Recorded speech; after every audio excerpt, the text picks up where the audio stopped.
All right. So good morning, everyone. So we'll start our session, which is Azure Network Connectivity, which is kind of level 100 to 200. My name is Deepak Maheshwari, and this is the agenda for today's discussion. इस session में हम लोग बात करेंगे networking connectivity options की कि अगर हमें Azure में नेटवर्क कनेक्टिविटी करनी हो या तो ऑन प्रीमिसेस से या फिर with in the Azure itself, तो हमारे पास क्या क्या ऑप्शंस हैं। तो एक हमारे पास ऑप्शन है वीनेट टू वीनेट कनेक्टिविटी, दूसरा है वीनेट पेयरिंग, तीसरा एक्सप्रेस राउट। सो ये तीन ऑप्शन हैं जिनको most of the organisations use करते हैं in order to make this connectivity to work. तो सो मेरा नाम दीपक माहेश्वरी है and I have got like 15 plus years of experience and I'm a Microsoft certified trainer and I have presented in various Microsoft conferences as well. So we'll be talking about the network connectivity and उससे पहले मैं एक बार आपको ये बता दूं कि ये क्यों इम्पोर्टेंट है। अगर आप Azure में कोई भी रिसोर्सेज डिप्लॉय कर रहे हैं तो आपको एक वर्चुअल नेटवर्क क्रिएट करना होगा एंड वो मैं आपको डेमो में दिखाऊंगा कि वो वर्चुअल नेटवर्क कैसे क्रिएट करते हैं, कैसे कॉन्फ़िगरेशन करते हैं। मगर ये आप अंडरस्टैंड कीजिए कि आपको एक वर्चुअल नेटवर्क चाहिए जिस वर्चुअल नेटवर्क में आपकी वर्चुअल मशीन होगी।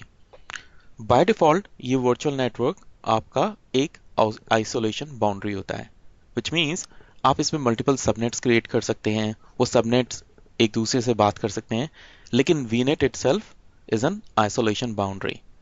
आइडली अगर आपको प्रोडक्शन, डेवलपमेंट, टेस्ट इस तरह के एनवायरनमेंट बनाने हैं तो आप मल्टीपल वीनेट्स क्रिएट कर सकते हैं जिसमें production virtual machines dev and test virtual machine से बात नहीं करेगी। लेकिन ऐसा हो सकता है कि कभी आपको एक रिक्वायरमेंट हो कि आपको दो वीनेट्स के बीच में बात करानी हो। वो रिक्वायरमेंट क्या हो सकती है? एक रिक्वायरमेंट ये हो सकती है आपका ऑन प्रीमिसेस नेटवर्क है एंड आप एज्यूर से सिक्योरली बात करना चाहते हैं। तो जब हम वीनेट की बात करते हैं यहाँ पे हम लोग प्राइवेट आईपी एड्रेसेस की बात कर रहे हैं। वीनेट means private IP addresses like 192.168.172.16. Those kind of IP addresses are called as private IP addresses.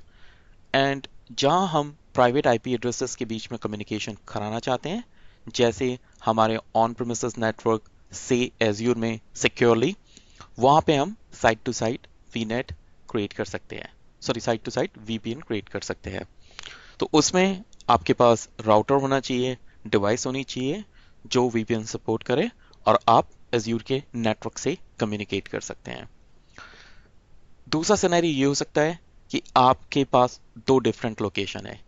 So by default जब आप एज्यूर में वीनेट क्रिएट करते हैं तो वो वीनेट एक पर्टिकुलर रीजन में होता है। तो एज्यूर का जो डिप्लॉयमेंट है वो मल्टीपल लोकेशंस में है। तो जैसे इंडिया में 3 डेटा सेंटर हैं, सिंगापुर है, ऑस्ट्रेलिया है। अगर आपको रिसोर्सेज डिफरेंट लोकेशंस पर डिप्लॉय करने हैं तो आपको डिफरेंट वीनेट्स क्रिएट करने पड़ेंगे। तो वीनेट आप सिर्फ खाली एक वीनेट को मल्टीपल लोकेशंस की वीएम से कनेक्ट नहीं कर सकते। तो सिनेरियो ये हो सकता है कि आप कोई डीआर स्ट्रेटजी डिज़ाइन कर रहे हैं या फिर आपके पास कोई सिनेरियो ऐसा है जिसमें virtual machine SQL server support करती है या फिर सीक्वल सर्वर चाहिए जिसको आप ऑलवेज ऑन बनाना चाहते हैं। तो एक नोड रहेगा लेट्स से इंडिया में, दूसरा नोड रहेगा लेट्स से सिंगापुर में and third node you want to keep it somewhere else as well. तो उस केस में भी आपको वीनेट टू वीनेट की कनेक्टिविटी की रिक्वायरमेंट हो सकती है। एक सिनेरियो ये भी हो सकता है कि आप किसी एक एनवायरनमेंट में जहां पे आपके दो वीनेट एक ही सब्सक्रिप्शन में, एक ही रीजन में, and when I say region means single data centre like Mumbai data centre, Chennai data centre, Pune data centre. तो अगर आपको 3 जगह वीएम्स डिप्लॉय करनी है तो आपको 3 वीनेट बनाने पड़ेंगे। अगर आपको डिजास्टर रिकवरी या फिर कोई कम्युनिकेशन क्रिएट करना है तो आप वीनेट टू वीनेट कनेक्टिविटी कर सकते हैं। लेकिन आप एक सिंगल डेटा सेंटर में भी मल्टीपल वीनेट बना के उनके बीच में भी आप चाहें वीनेट टू वीनेट कनेक्टिविटी कर सकते हैं। तो आपके पास डिफरेंट सिनेरियोज हो सकते हैं जिसमें आपको ये कनेक्टिविटी की रिक्वायरमेंट हो। एंड इस कनेक्टिविटी को अगर हम बात करें, and don't get confuse with the heading, ये by mistake hub and spoke दिखा रहा है, but it's a VNet to VNet connectivity. Now second option is VNet peering. Now VNet peering क्या है? ये एक नया कॉन्सेप्ट है जो माइक्रोसॉफ्ट ने इंट्रोड्यूस किया। तो बाय डिफॉल्ट पहले क्या होता था, वीनेट आपका आइसोलेशन बाउंड्री थी, और अगर आपको दो वीनेट को कनेक्ट कराना है तो आप उसको ओवर द इंटरनेट कनेक्टिविटी करते थे, एंड वो कनेक्टिविटी आपकी होती थी साइड टू साइड और VNet to VNet connectivity. But उसमें जो चैलेंजेस थे वो ये था कि वो कनेक्टिविटी कंपैरेटिवली स्लो होती थी, बिकॉज वो ओवर द इंटरनेट कनेक्ट करती थी, एंड उसकी लिमिट थी स्पीड की मैक्सिमम 100 और मैक्सिमम 200 Mbps, बेस्ड अपॉन आप कौन सा गेटवे सेलेक्ट करते हैं। तो उसमें काफ़ी लिमिटेशन हो जाती थी और आपको एक गेटवे भी डिप्लॉय करना पड़ता था। तो दोनों वीनेट्स पे आपको गेटवे चाहिए होते थे, और उन गेटवेज की कॉस्ट भी इंक्लूड हो जाती थी। तो it use to be a very complex situation और सिनेरियो जहाँ पे अगर आपको वीनेट टू वीनेट कनेक्टिविटी करानी होती है। तो माइक्रोसॉफ्ट ने एक और कॉन्सेप्ट इंट्रोड्यूस किया, VNet peering. Now and don't get confused with VNet peering and VPN, VNet to VNet connectivity. मैं इसको थोड़ा सा एक्सप्लेन करूंगा क्योंकि दोनों में डिफरेंस है। नाउ वीनेट पेयरिंग, सो पहले आप इसको क्लियरली समझ लें, ये दो वीनेट को कनेक्ट करती है, लेकिन इसके लिए दोनों वीनेट एक ही रीजन में होने चाहिए। आप एक वीनेट आपका लेट्स से सिंगापुर में है, एक वीनेट इंडिया में है, और आप चाहें वीनेट पेयरिंग कराना तो ये पॉसिबल नहीं है। तो उस केस में आपको वीनेट टू वीनेट वीपीएन ही यूज करनी पड़ेगी। लेकिन अगर आपके दो वीनेट्स एक ही डेटा सेंटर में हैं, आप चाहें तो वीनेट टू वीनेट की पेयरिंग कर सकते हैं। तो इसमें बेनिफिट क्या होता है, आपको दो गेटवे डिप्लॉय करने की जरूरत नहीं है, आपकी connectivity is as fast as it's connecting within a single VNet. तो आपकी जैसे सिंगल वीनेट में जो कम्युनिकेशन होता है, फास्टर कम्युनिकेशन, सेम वे दो वीनेट के बीच में होगा पेयरिंग के थ्रू। एंड आप चाहें तो इसमें हब एंड स्पोक कॉन्फ़िगर कर सकते हैं, एंड चाहे तो फुल मैश कर सकते हैं। And I give you the example what I mean by full mesh and hub and spoke. और आप चाहें तो classic and Azure resource manager VMs VNets के बीच में भी ये कनेक्टिविटी क्रिएट कर सकते हैं। तो अगर आप एज्योर में पहले वर्क कर चुके हैं तो आपको पता होगा कि एज्योर में जो पहले डिप्लॉयमेंट होता था वो क्लासिक डिप्लॉयमेंट होता था, एंड उसको एएसएम भी बोलते थे, एज्योर सर्विस मैनेजर। नाउ जो हम यूज करते हैं वो एज्योर रिसोर्स मैनेजर है, एंड दोनों के लिए डिफरेंट पोर्टल्स हैं। एंड अगर मैं सिंपल वे में आपको डिफरेंस बताऊं दोनों आर्किटेक्चर में क्या डिफरेंस है, तो एएसएम का कॉन्सेप्ट था सर्विस मैनेजर, मींस आप एक सर्विस डिप्लॉय कर रहे हो। सर्विस का मतलब अगर आप एक वीएम डिप्लॉय करते हो तो उसके साथ उसका लोड बैलेंसर भी डिप्लॉय हो रहा है, नेटवर्क भी साथ में डिप्लॉय हो रहा है। तो माइक्रोसॉफ्ट ने नया कॉन्सेप्ट इंट्रोड्यूस किया, रिसोर्स मैनेजर, जिसमें एवरी रिसोर्स सेपरेट। तो नेटवर्क सेपरेट है, नेटवर्क इंटरफेस कार्ड सेपरेट है, लोड बैलेंसर सेपरेट है, नेटवर्क सिक्योरिटी ग्रुप सेपरेट है। तो वो जो कॉन्सेप्ट है वो है Azure resource manager, and Microsoft recommends to use Azure resource manager, and वो मैं आपको दिखाऊंगा भी अभी पोर्टल में हम कैसे कॉन्फ़िगर करते हैं। तो ये भी पॉसिबल है कि अगर किसी कस्टमर के पास क्लासिक डिप्लॉयमेंट है, वो अपने आप को क्रिएट कर रहे हैं एनवायरनमेंट को, तो रिसोर्स मैनेजर कॉन्सेप्ट को भी यूज कर सकते हैं। Now VNet peering can be hub and spoke. तो जैसे मैंने बात करी थी hub and spoke and full mesh. तो हब एंड स्पोक में क्या होता है कि आपके पास मल्टीपल वीनेट्स हो सकते हैं, एंड वो वीनेट एक सिंगल वीनेट को यूज कर सकते हैं फॉर ऑल द कम्युनिकेशन।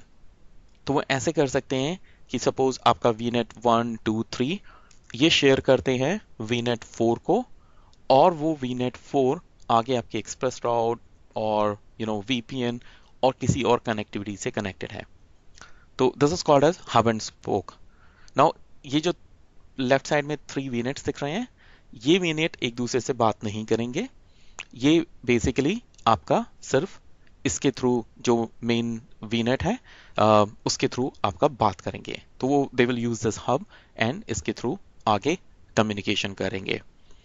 तो ये कहाँ आप यूज कर सकते हैं? जैसे सिनेरियोज हैं, किसी कंपनी में उनके पास एक्सप्रेस राउट है, and express route is like आपका फास्टेस्ट और faster communication mechanism to connect your on premises data centre. तो थिंक इट लाइक दिस कि आपको प्रोडिक्टेबल और आपको बैंडविड्थ, हाई बैंडविड्थ चाहिए, मोर देन 200 Mbps, उस केस में आप एक्सप्रेस राउट यूज कर सकते हैं। तो it's pretty much like MPLS kind of circuit, वो आपका कनेक्ट हो जाएगा। And obviously that's bit costly solution in comparison to VPN solution. मगर अगर कोई कस्टमर है जिसको फास्टर कम्युनिकेशन चाहिए, वो लोग एक्सप्रेस राउट यूज करते हैं।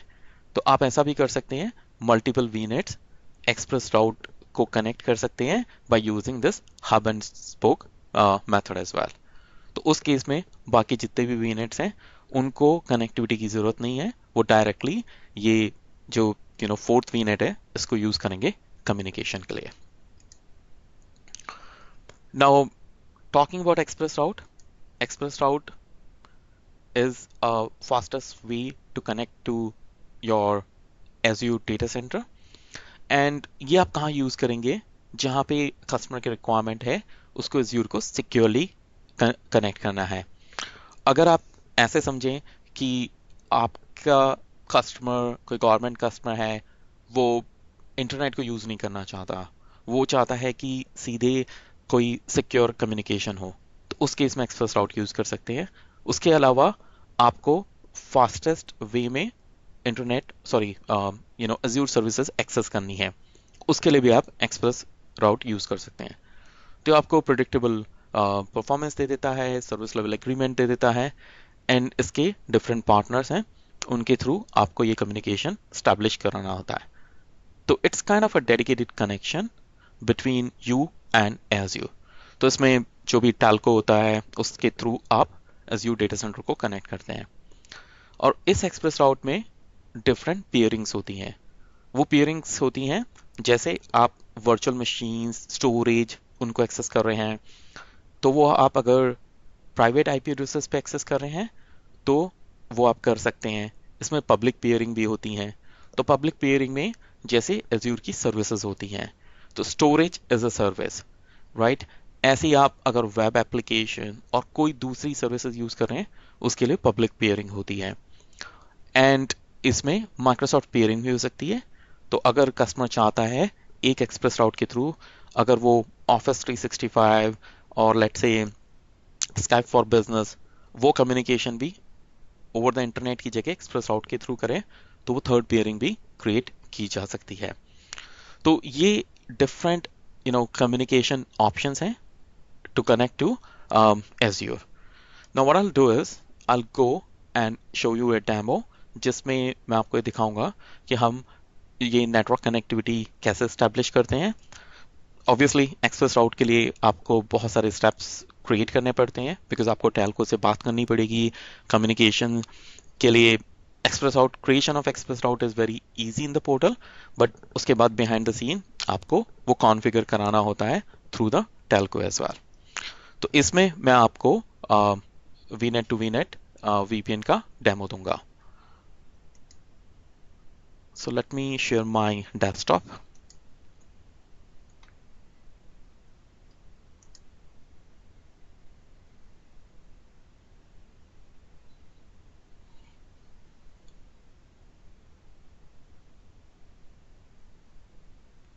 All right, so I hope you guys can see my demo environment. तो इस डेमो एनवायरनमेंट में मेरे पास मल्टीपल VNets हैं। तो ये मेरा Azure का डैशबोर्ड है। So if I come on virtual network, तो मैं आपको दिखाऊंगा मैं कैसे VNet क्रिएट किया है, बिकॉज अगर मुझे गेटवे क्रिएट करना होता है तो उस गेटवे में टाइम लगता है। It takes almost like 40-45 minutes. तो अगर मैं इसको बिल्कुल स्क्रैच से दिखाऊंगा तो उस केस में it won't be possible, because it will take 40 minutes to create a gateway. But मैं आपको कम्युनिकेशन दिखा देता हूँ मैंने क्या क्या स्टेप्स लिए हैं, एंड देन मैं सीधे आपको दूसरी कनेक्टिविटी दिखा दूंगा। सो लेट्स से मैं एक VNet 4 क्रिएट करता हूँ और लेट्स से मैं उसको IP एड्रेस देना चाहता हूँ। तो आइडली अगर हम साइट टू साइट और VNet टू VNet VPN क्रिएट कर रहे हैं तो हमारे VNets में डिफरेंट IP एड्रेस रेंज होने चाहिए। सो एड्रेस स्पेस आपका कि आप कौन सा एड्रेस स्पेस यूज करना चाहते हैं एंड उसमें आप मल्टीपल सबनेट्स क्रिएट कर सकते हैं। तो फॉर एग्जांपल अगर मैं इसको 10.2.0.0 यूज कर रहा हूँ और लेट्स से मैं इसको 16 यूज करता हूँ, now you can see how many addresses I can use. Now I can create multiple subnets as well. तो मैं इसमें let's say subnet 1 by default it gives you the default name for the subnet but I generally change it. Now इस subnet का क्या address space होना चाहिए? तो obviously I don't want to give complete 16. अगर मैं इसको 16 दे देता हूँ तो प्रॉब्लम ये होगी मैं गेटवे का सबनेट क्रिएट नहीं कर पाऊंगा और मैं और भी सबनेट क्रिएट नहीं कर पाऊंगा। तो मैं यहाँ पे 24 यूज कर रहा हूँ जिससे I'm only gonna get 256 addresses. Now Azure में अगर हम कोई भी चीज क्रिएट करते हैं उसको हमें रिसोर्स ग्रुप में क्रिएट करना होता है। तो मैंने पहले ही रिसोर्स ग्रुप क्रिएट कर रखा है एंड मैं वो रिसोर्स ग्रुप यूज करूंगा। लोकेशन मैंने साउथ ईस्ट एशिया ले रखी है। तो इस तरीके से मैं VNet क्रिएट कर सकता हूं और जब VNet क्रिएट हो जाता है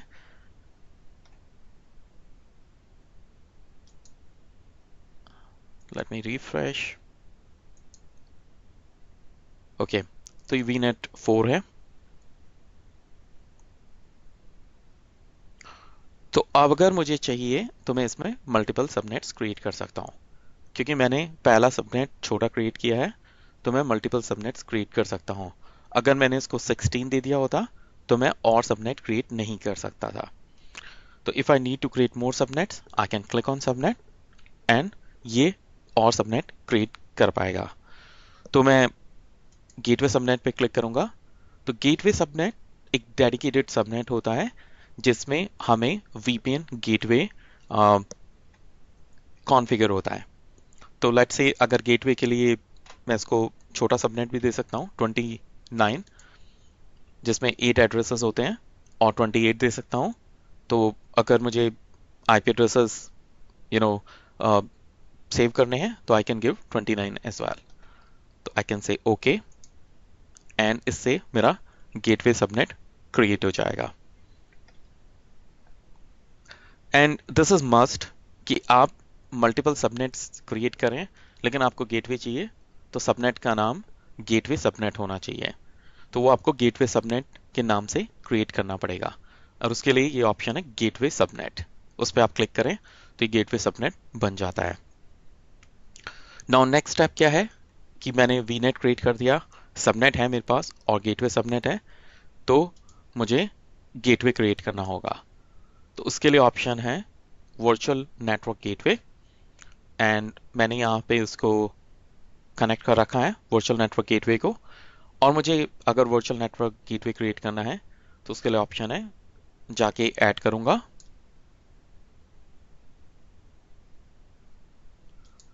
इसमें गेटवे VNet 4 और जो भी आप नेमिंग कन्वेंशंस फॉलो करते हैं वो आप यूज कर सकते हैं। वो मैंने गेटवे का नाम दे दिया है एंड आई कैन सेलेक्ट इधर VPN और एक्सप्रेस राउट। तो मैं VPN यूज कर रहा हूँ खाली तो मैं VPN यूज करूंगा। बट अगर लेट्स से मुझे express route and VPN in combination use करना है then I can use express route. तो लेकिन अगर मैं खाली VPN सेलेक्ट करता हूँ और बाद में मुझे एक्सप्रेस राउट भी कनेक्ट करना है then I have to recreate this gateway.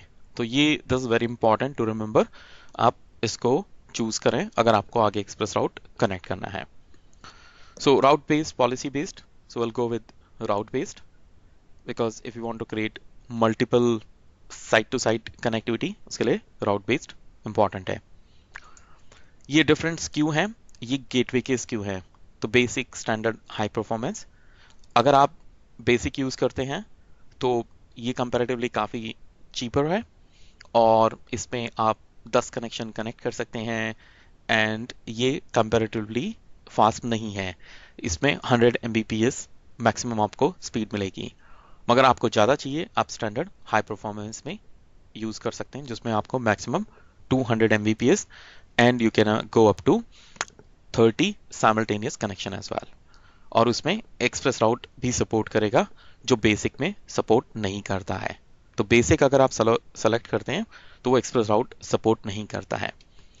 And why you will select basic versus standard if you are just doing a lab, इसमें प्राइसिंग का डिफरेंस है।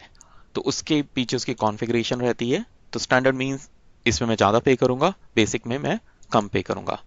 तो for my demo I'll select basic, then I'll select virtual network। तो you can see मैं ये network इसलिए select नहीं कर सकता क्योंकि इसके गेटवे पहले से एसोसिएटेड है। तो एक वीनेट में सिर्फ एक गेटवे हो सकता है। तो लेट्स से अभी मैंने वीनेट 4 क्रिएट किया है, मैं वो सेलेक्ट कर लेता हूँ। एंड जो गेटवे होता है उसके लिए पब्लिक आईपी रिक्वायर्ड होता है। And let's say I can create a new public IP, gateway वीनेट 4 public IP. This very important, जब आप ये कॉन्फ़िगर कर रहे हो तो आप इसको प्रॉपर नेमिंग यूज करें। बिकॉज क्या होता है कि after a long time if you have got lot of resources you yourself will get confused कि ये आईपी एड्रेस किसका है। And then it's good if you have given them the right name. Resource group automatically इसने pick कर लिया, location मैंने south east Asia रखा है। जस्ट मेक श्योर, ये आपको ध्यान रखना पड़ेगा, अगर आपका वीनेट साउथ ईस्ट एशिया में है तो आपका गेटवे और बाकी सारी चीज़ें भी वहीं क्रिएट हो। तो अगर आप बाय मिस्टेक चीज़ें गलत जगह क्रिएट करने की कोशिश करेंगे तो वो कम्युनिकेशन नहीं होगा। सो मेक श्योर आपके सारे रिसोर्स एसोसिएटेड हों राइट लोकेशन से। अगर आप वीनेट टू वीनेट कर रहे हैं तो हो सकता है आपका एक वीनेट सिंगापुर में है, तो मेक श्योर वो गेटवे भी सिंगापुर में क्रिएटेड है। और दूसरा वीनेट आपका इंडिया में है तो मेक श्योर वो गेटवे भी इंडिया में क्रिएटेड है। सो ऐसे करके आप इसको क्रिएट कर देंगे। Now this process takes almost 40 to 45 minutes and it could take less also, but I've not seen it less than 20-25 minutes।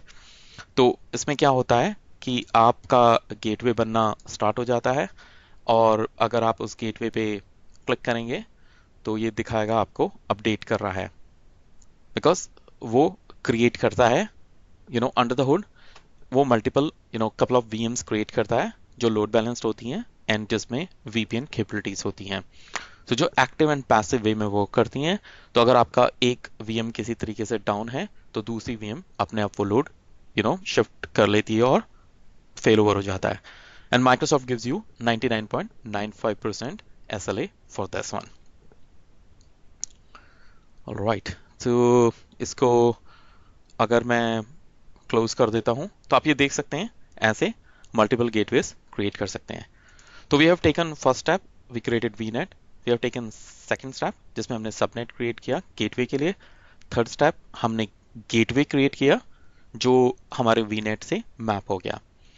Now the fourth option is connection, because we want to establish a connection between two VNets. नाउ ये VNet का gateway create हो रहा है, it will take time and obviously I can't use it, but I had created 2 other VNets and obviously I created a gateway for them as well। तो उसके हमने gateway देखे हैं यहाँ पे जो हैं gateway 1 and gateway 2। So you can see gateway VNet 1 VNet 2।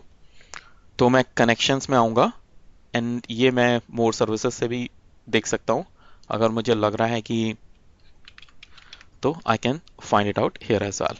तो मुझे कनेक्शन सेलेक्ट करना है। सो कनेक्शन को जब आप सेलेक्ट करेंगे तो आपके पास ऑप्शन है ऐड कनेक्शन। तो ये कनेक्शन क्या करेगा, ये आपके 2 गेटवेज को कनेक्ट कर देगा, विच मीन्स आपके जो 2 वीनेट्स हैं वो साथ में कनेक्ट हो जाएंगे। तो लेट्स से अब मैं उसको कॉन्फ़िगरेशन सेलेक्ट कर रहा हूँ, मैं वीनेट टू वीनेट कर रहा हूँ, साइट टू साइट कर रहा हूँ और एक्सप्रेस राउट। तो VNet to VNet means 2 Azure के virtual network. Site to site means आपकी on premises location and Azure का virtual network. Express route again आपका ऑन प्रेमिसेस एंड एज्यूर का वर्चुअल नेटवर्क, बट इस सर्विस के लिए आपको एक्सप्रेस राउट कनेक्शन क्रिएट करना पड़ेगा एंड उसमें आपको सेलेक्ट करना पड़ेगा कौन से वेंडर का है और कितनी बैंडविड्थ है, वो अलग कॉन्फ़िगरेशंस हैं। तो लेट्स से मैं वीनेट टू वीनेट सेलेक्ट करता हूँ एंड रिसोर्स ग्रुप मैं इसको रखता हूँ सेम, वही रिसोर्स ग्रुप रखता हूँ जो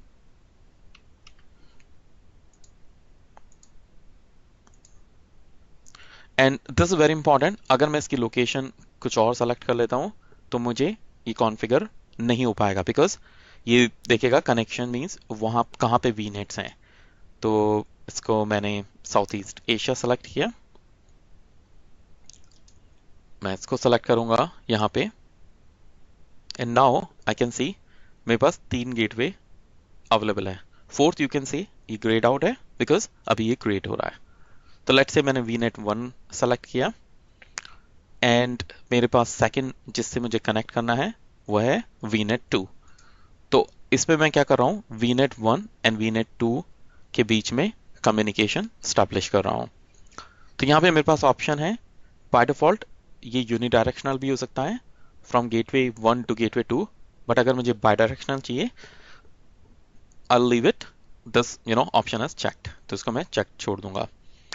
अगर मुझे इनके कनेक्शंस के नेम को चेंज करने हैं मैं वो कर सकता हूँ एंड एक शेयर्ड की जिसको मैं यहाँ पे यूज कर सकता हूँ जो mixture of letter and number हो। तो आई एम गिविंग Deepak 1 2 3, आप कोई भी की दे सकते हैं।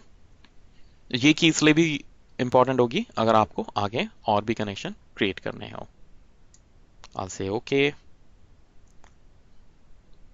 and this will show कि कनेक्शन का इंफॉर्मेशन एंड ये कनेक्शन आपका स्टैब्लिश करेगा।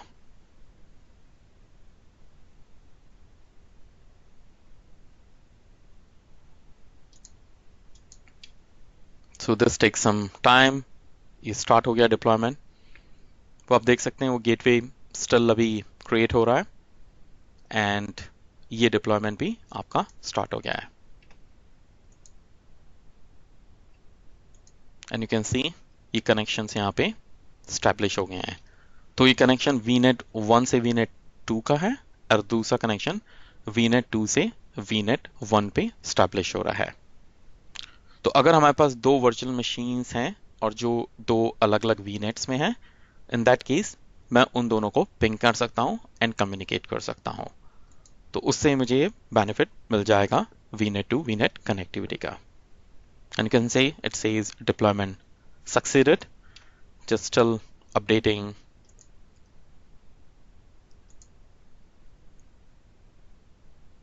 So you can see now it is showing us succeeded. Means अभी एक VNet 1 और VNet 2 दोनों एक दूसरे के साथ कनेक्ट हो गए हैं। और अगर आपको लगता है ये कम्युनिकेशन नहीं चाहिए, आप इस कम्युनिकेशन को डिलीट भी कर सकते हैं। मेक श्योर अगर आप इसको टेस्ट एनवायरनमेंट में क्रिएट कर रहे हैं तो आप गेटवे डिलीट करें, बिकॉज बाय डिफॉल्ट आप VNet क्रिएट करते हैं उसके कोई चार्जेस नहीं है, लेकिन आप गेटवे क्रिएट करते हैं तो उसके चार्जेस हैं, because Microsoft public IP reserve करता है और डेडिकेटेड वर्चुअल मशीन्स आपके लिए क्रिएट करता है। तो मेक श्योर अगर आप ये लैब में या डेमो एनवायरनमेंट में कर रहे हैं तो आप गेटवे डिलीट कर दें। All right, so I'll just go back to my slide and अगर कोई क्वेश्चन है तो आप IM विंडो पे पिंग कर सकते हैं।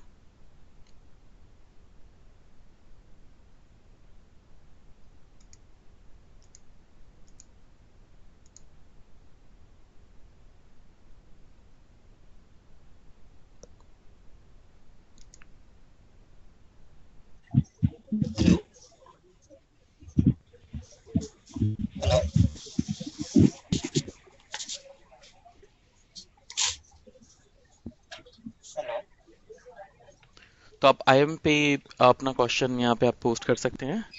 और अगर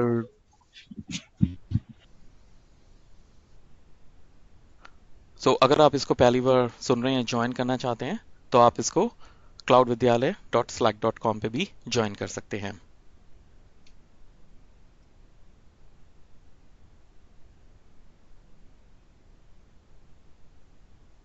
And if you have any question, please just type it on the chat window.